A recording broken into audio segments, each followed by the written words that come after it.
I'm just interrupting you there again. We have another breaking update coming in at this point in time. Yet another admission coming in from Pakistan's Defence Minister Khwaja Asif, and now he has said madrasas are our second line of defence. Listen in.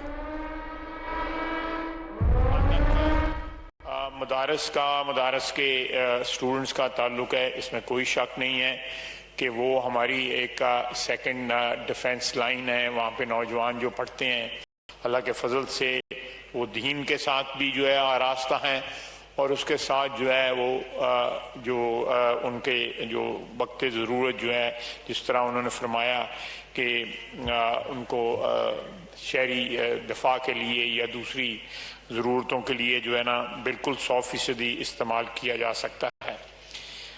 इस वक्त हमारी अफवाज जो हैं, जनाब deputy speaker, जहाँ तक मदारस के students का ताल्लुक है, इसमें कोई शक नहीं है कि वो हमारी एक सेकंड डिफेंस लाइन है। वहाँ पे नौजवान जो पढ़ते हैं, अल्लाह के फजल से वो दीन के साथ भी जो है आरास्ता हैं, और उसके साथ जो है वो उनके जो वक्त ज़रूरत जो है, जिस तरह उन्होंने फरमाया कि उनको शहरी दफा के लिए या दूसरी ज़रूरतों के लिए जो है ना बिल्कुल 100% इस्तेमाल किया जा सकता है। इस वक्त हमारी अफवाज जो हैं, जनाब डिप्टी स्पीकर, जहाँ तक मदारस We have Pradeep Datta joining us on the broadcast. And Pradeep, look at the contrast here. In India, the centre has empowered the army chief to call people who have enrolled themselves with the territorial army to help with the army in this time when we are looking at a warlike situation and are, in the battle with the enemy. And in Pakistan, the second line of defense is madrasas. Yes, you're absolutely right, because with this statement, he's simply exposing a nexus between military, mujahid and mullah, because he's absolutely right. That's what actually is happening in Pakistan. Because if we talk about Markaz-e-Subhanallah was a kind of a madrasa where they used to indoctrinate, brainwash young minds, then they used to recruit them, and finally they used to lure them to gun culture, and they used to get trained jihadis out from there.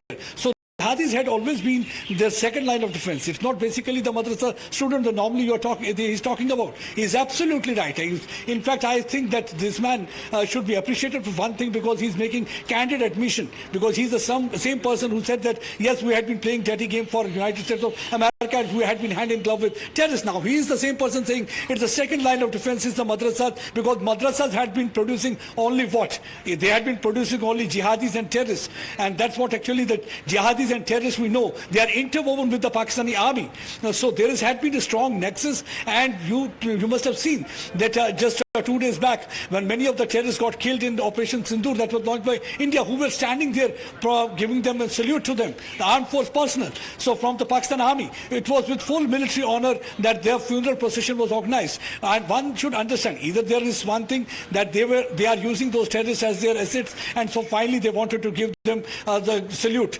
And the second thing is there is every possibility that many of the military men go on deputation and join different organizations like Lashkar-e-Toiba and Jaish-e-Mohammed, so that these terrorists, they can fight against India and wage war against the country, and help those terror organizations also to fight here on the Indian soil. So there is one thing is clear, there is a nexus between this military, mujahid and mullah, and that is what actually stands completely exposed. And once again, when he says that the madrasa are second line of defense, obvious reason is that because they had always been using this strategic asset for the last several decades, because they know they can't fight a conventional war with India. That's why